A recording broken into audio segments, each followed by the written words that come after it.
Hello everyone, welcome to my channel. If you're new here, I'm a cosmetic doctor. My name is Nicole James and I'm here to talk to you about everything cosmetic procedures and skin. Today I want to talk about the risks of fillers. Fillers are a pretty common procedure that people get in clinics, people get in beauticians, all around the world.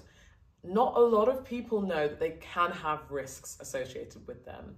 As with any non-surgical, surgical procedure, there are going to be risks. We're introducing a needle into the skin, and because of that, we have to be careful. Some are more common than others, and then some are not so common, but can be quite serious. So it's really important that you understand these and know about them before you decide to go down the route of fillers. The first most common risk is bruising.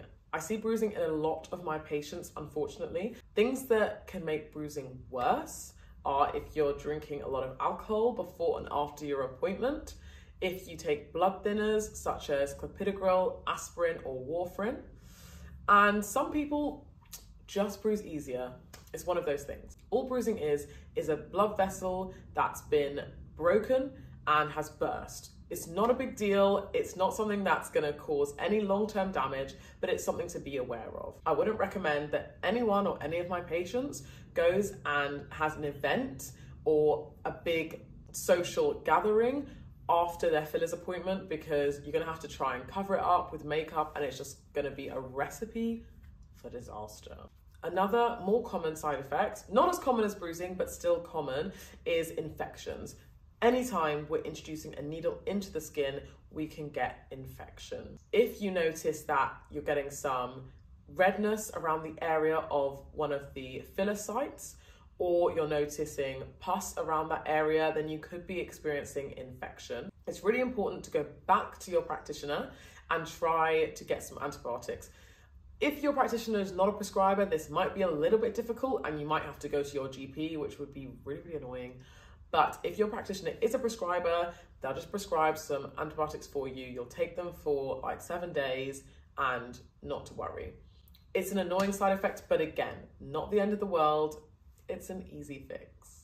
Another side effect you may see are lumps and bumps. This can happen to even some experienced practitioners, but it is more common if you're less experienced. Your practitioner should be massaging your face wherever the filler was put in to try and make the filler sit really nicely. And if they don't do that, you can see lumps and bumps. If you do find some lumps after your appointment, not to worry, you can tell your practitioner. They might want you to come back, or you can get a nice hot compress, which just lets the filler sit a bit more easy. Some people can get delayed onset nodules. This is an inflammatory response that happens months, maybe even years after the filler procedure. Again, if you see this happening, try and contact your original injector if you can, and they will have to insert a dissolving enzyme into the area. Now onto the more serious but much more rare side effects. Some people can experience an allergic reaction, believe it or not, to fillers. You won't know if you're allergic to fillers until you have them, unfortunately, but your practitioner should have some adrenaline on hand just in case.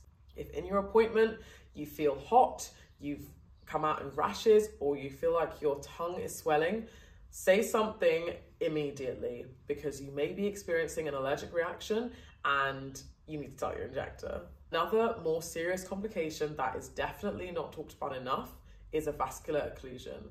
High-risk areas for a vascular occlusion are the nose, the triangle of death, it's called, or a bit less, but the lips, and nasolabial folds as well, these smile lines that we get here. A vascular occlusion is when some filler is accidentally input into an artery.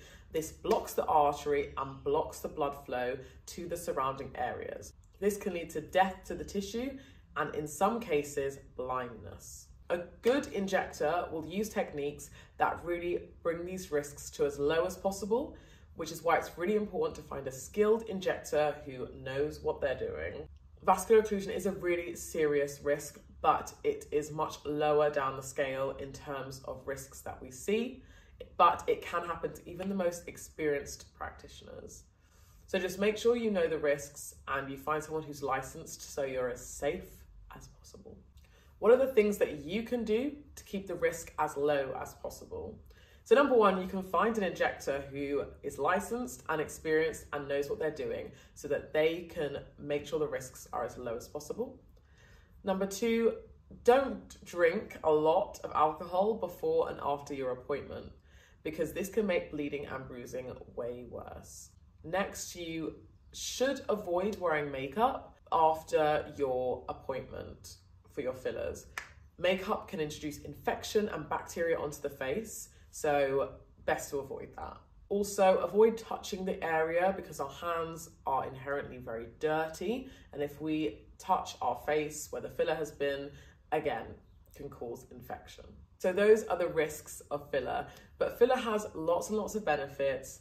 It can really help restore volume where it's once been lost as we age, and can also bring structure to the face. It can bring a more youthful look because fillers are hydrophilic, so they love water and they bring a plumpness to the face that is really associated with youth.